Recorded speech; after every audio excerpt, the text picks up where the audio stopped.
Dear students, physics একাডেমিয়ায় তোমাকে স্বাগত।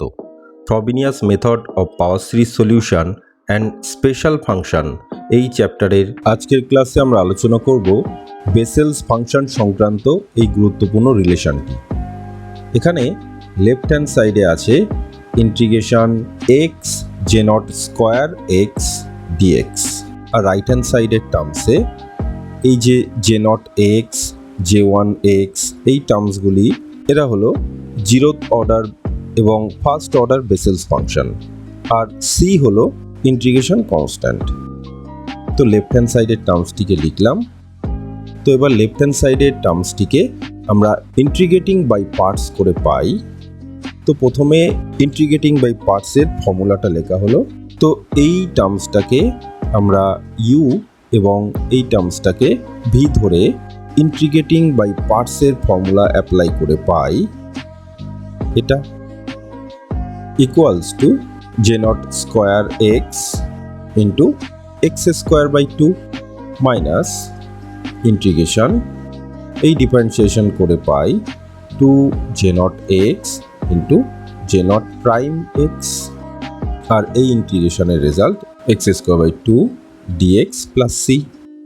তো বেসেলস ফাংশনের রেকারেন্স রিলেশন আমরা আলোচনা করেছি লেকচার নাম্বার 25-এ। ওই ভিডিওর লিঙ্ক উপরে দেখো বা ভিডিওর শেষে প্লেলিস্টে বা ডেসক্রিপশন বক্সে পেয়ে যাবে। তো এই রেকারেন্স রিলেশনের 4 এবং 4a এই রেকারেন্স রিলেশন দুটি মূলত একই। এই 4 অথবা 4a যে কোনো একটা রেকারেন্স রিলেশনে আমরা n ইকুয়ালস টু 0 বসিয়ে পাই j0 prime x equals to minus j1 x. তো এই রিলেশনটিকে আমরা কপি করলাম, ফিরে এলাম, ইকুয়ালস টু প্রথম টার্মসটি সেম রাখলাম মাইনাস, তো এই 2 কেটে গেল অর্থাৎ ইন্টিগ্রেশন j0 এক্স। এবার যে রিলেশনটিকে কপি করে রেখেছিলাম সেটিকে পেস্ট করে দিলাম, অর্থাৎ J naught prime x equals to minus j1 x. তো এই জে নট প্রাইম এক্সের জায়গায় আমরা মানটা বসিয়ে দিলাম ইকুয়ালস টু প্রথম টার্মসটা সেম থাকলো মাইনাস এই মাইনাস মিলে প্লাস হয়ে গেল ইন্টিগ্রেশন এই এক্স স্কোয়ারটাকে ভেঙে আমরা লিখলাম x J naught x into x J one x. এবার এই x J not of x এই টার্মসটিকে কি লিখি দেখো। তো আমরা আবার সেই রেকারেন্স রিলেশনে ফিরে গেলাম। তো এখানে 3 এবং 3a এই রেকারেন্স রিলেশন দুটি মূলত একই। তো এই দুটো রেকারেন্স রিলেশনের যে কোনো একটিতে n ইকুয়ালস টু 1 বসিয়ে পাই ddx of x j1 x equals to x j not x। তো এই রিলেশনটিকে কপি করে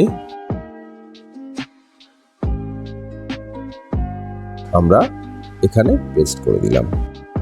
এবার দেখো এই x j নট x টার্মসটি এখানে আছে, তো সেটাকে আমরা এই টার্মস দিয়ে রিপ্লেস করব ইকুয়ালস টু প্রথম টার্মসটা সেম থাকলো প্লাস ইন্টিগ্রেশন। এবার এই এক্স জে নট এক্স এই টার্মসটির বদলে আমরা এই টার্মসটা বসিয়ে দিলাম into x J one x dx plus C equals to প্রথম টার্মসটা সেম থাকলো প্লাস এই ডিএক্স কেটে দিলাম। এবার দেখো এই যে টার্মসটা লেট এই টার্মসটা ইকুয়ালস টু টি। দেখো তাহলে এখানে যে ইন্টিগ্রেশনটি পাচ্ছি সেটা হলো টি ডিটি, অর্থাৎ এটা টি এবং এটা তাহলে ডিটি। তো এই ইন্টিগ্রেশনের রেজাল্ট হবে টি স্কোয়ার বাই 2। তো টি এর মানটা বসিয়ে দিলাম বাই 2। এই ইন্টিগ্রেশনের রেজাল্টটা এবার বসিয়ে দেব প্লাস সি। তো এবার এক্স স্কোয়ার বাই 2 এই টার্মসটাকে কমন নিয়ে পাই J naught square x plus J one square x plus C. তাহলে এটিই ছিল আমাদের রাইট হ্যান্ড সাইড। তো এই left hand side equals to right hand side প্রমাণ হয়ে গেল। তো আগামী ক্লাসে আমরা বেসেলস ফাংশনের রেকারেন্স রিলেশনের সাহায্যে কিছু ইম্পর্টেন্ট রিলেশন প্রুভ করব। তো দেখা হবে আগামী ক্লাসে। ধন্যবাদ।